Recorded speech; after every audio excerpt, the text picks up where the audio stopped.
Our first speaker is Don Hall from the class of 2009 Environmental Leadership. Don has had the good fortune to participate in the international transition towns movement in a variety of capacities over the last 12 years. Initially serving for 2 years as the Education and Outreach Coordinator for Transition Colorado, he went on to found and direct Transition Sarasota, Florida, from 2010 to 2016. A certified transition trainer and experienced facilitator, Don was named co-director of Transitions US in 2017. He holds a master's degree in environmental leadership from Naropa and currently lives in multi-generational housing cooperative in Boulder, Colorado.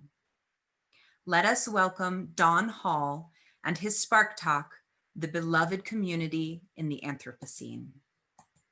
Thank you very much. Welcome, Don. Great.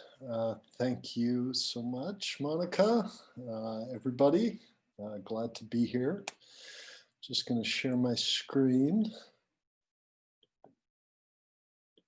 Okay. So as Monica said, my name is Don Hall.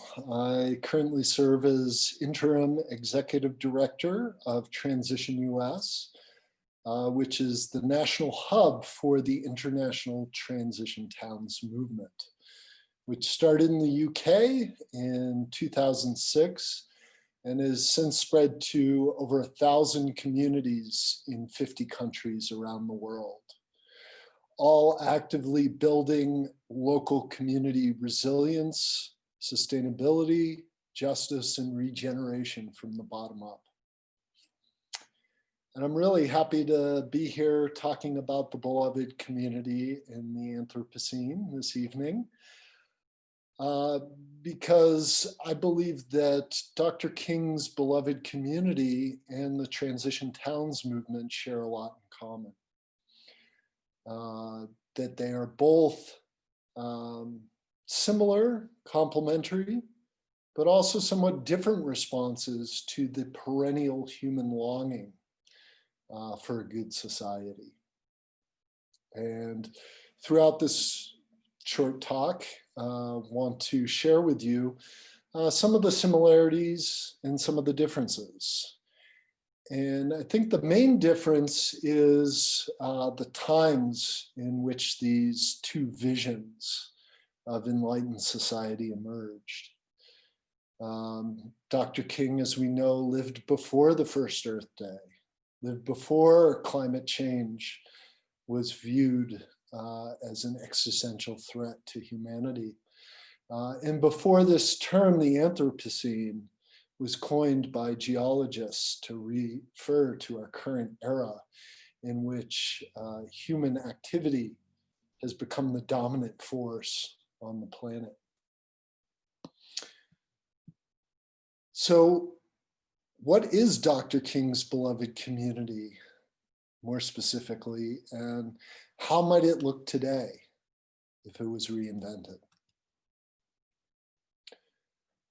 So I want to look at 4 different areas that are key components of a social movement, and look at what they meant to Dr. King and what they mean to us in the Transition Towns movement. So first, looking at problem analysis. What are the greatest challenges that we're facing in this time? Then looking at our operational principles that guide these movements. What is the theory of change? How does change actually occur? And how might we win this more just and regenerative future? And also looking at the practical strategies of each movement. And of course, all of these are interconnected with each other, ideally forming a coherent whole in which problems are addressed by our theory of change, and operational principles inform our practical strategies. So looking first at the problem analysis of the beloved community and transition, Dr. King spoke of the triple evils of his time: poverty, racism, and militarism. And obviously, all three are still alive and well in today's world.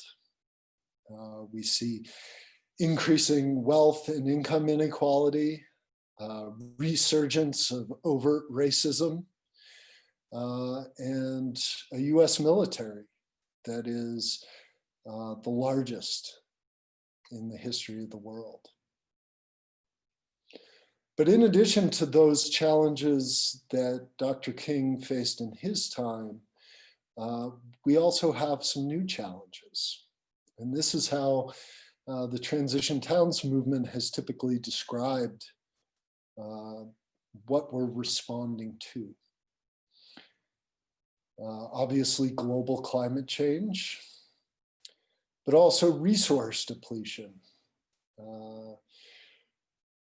in reference to fresh water, fertile soil, healthy forests, fisheries, and indeed fossil fuels. And also global economic instability, the propensity for our global economic system to crash as it did during 2008 and is happening again in the midst of this pandemic. So over more recent years, transitions analysis and narrative has really grown to encompass the issues that Dr. King was talking about, as well as many others that have arisen in our time. And, you know, if there's one thing that's really come to the forefront in the past few years, is that there is no sustainability without justice, that we must address social justice and environmental sustainability together, and that we can. So moving on to operational principles that come from our analysis of what is happening in the world.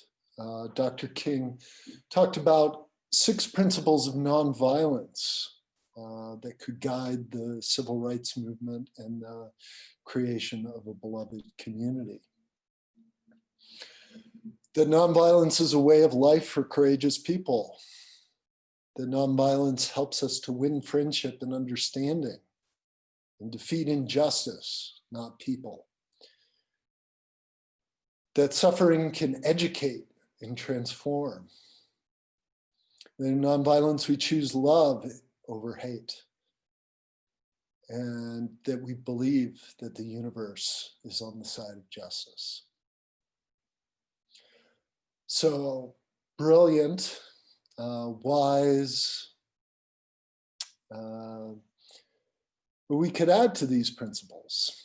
In fact, the transition movement has 8 principles that all of the local initiatives all over the world, regardless of their approach, abide by. It's part of what binds us together. Things like respecting the finite limits of our planet and creating resilience, promoting inclusivity and social justice, adopting subsidiarity, which means self-organization and decision-making at the appropriate level, at the most local level possible. Paying attention to balance between the head, the heart, and the hands of our work. An experimental learning network. We freely share ideas, empower, collaborate, and look for synergies, and encourage positive visioning and creativity. So, as you can see, there's a lot of similarities between these two sets of principles, but also the transition movement is bringing in frameworks from living systems theory and collaborative networks theory that have arisen in recent decades since his untimely death. A movement also needs to have a theory of change, a pathway to victory, or at least transformation. And for that, Dr. King talked about 6 steps of nonviolent social change as information gathering, education, personal commitment, discussion and negotiation, direct action, and reconciliation. And as we know, the civil rights movement was focused on large-scale systemic policy change, which is still incredibly important in our time, as well as cultural change, changing hearts and minds, changing the way people look at the world and see themselves in it. Transition, while also pushing for political change and change on the level of paradigm, really seeks to bring about and create alternatives to the status quo, the dysfunctional, destructive status quo that we're all living in. And it begins with starting out, of course, forming a small group of people who want to do this work, called an initiating group, raising awareness both about the challenges that we're faced with and the solutions that we have at hand, and building a robust base of support in that community. It continues in deepening, where we really look at what's working, where the energy is, where we're able to have the greatest impact, and to really prove our ideas in practice that they can create a better life for all. That deepening and demonstration of impact then opens the door to connecting more widely with our community, with key cultural institutions, with the media, with local government, with the local business community, with funders, which then brings in the resources and support that were needed to really build the future that we want, to build the infrastructure needed for a post-carbon society. And the last stage of Daring to Dream speculates on what might happen if we had hundreds or thousands of initiatives throughout this country and around the world that were thriving at the building stage. We might see a tipping point in culture, in politics, and in the way that ordinary people live their lives every day. And that's our hope. So looking at practical strategies, as we know, the civil rights movement was well known for its rallies and marches, boycotts, sit-ins, and nonviolent civil disobedience that put pressure on government to make large changes, large structural systemic changes. And that's still every bit as useful today as it was back in Dr. King's time. But transition proceeding from a different, somewhat different problem analysis, operational principles, and theory of change takes a somewhat different approach. We focus on revitalizing our local food systems by growing victory gardens and establishing regional food distribution networks. We focus on strengthening local economies by taking money out of Wall Street and putting it into Main Street through local investment clubs, through local currencies. We work on eliminating our dependence on fossil fuels through better development strategies and land use planning, through better public transportation systems, through retrofitting homes and buildings for energy efficiency, and starting community-owned renewable energy cooperatives. And our goal is to build more resilient communities, to really change the way that a community looks at its future and looks at itself, to instill a new vision of what is possible, one that is much more hopeful, compassionate, and just than the one we have now. So as we near the end, I just want to bring us back to this particular moment in time. And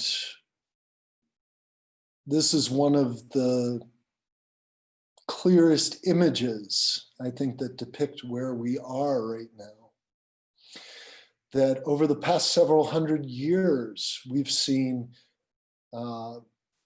unprecedented levels of growth, expansion, and extraction of all kinds that have, brought higher material prosperity for some, but have also caused massive problems, exacerbated inequalities, and threatened life on this beautiful blue planet, the only one that we know of in our universe that harbors a diversity of life. And so as we stand on the top of these exponential growth curves that you see here, we have to ask ourselves, how long can this continue? And what do we need to do to build a saner, more sustainable and just world? For those of us here in Boulder, we only have to look outside our window at the yellow-orange skies to see where we are, or to look from anywhere that we are at these computer screens and remember why we aren't meeting together in person.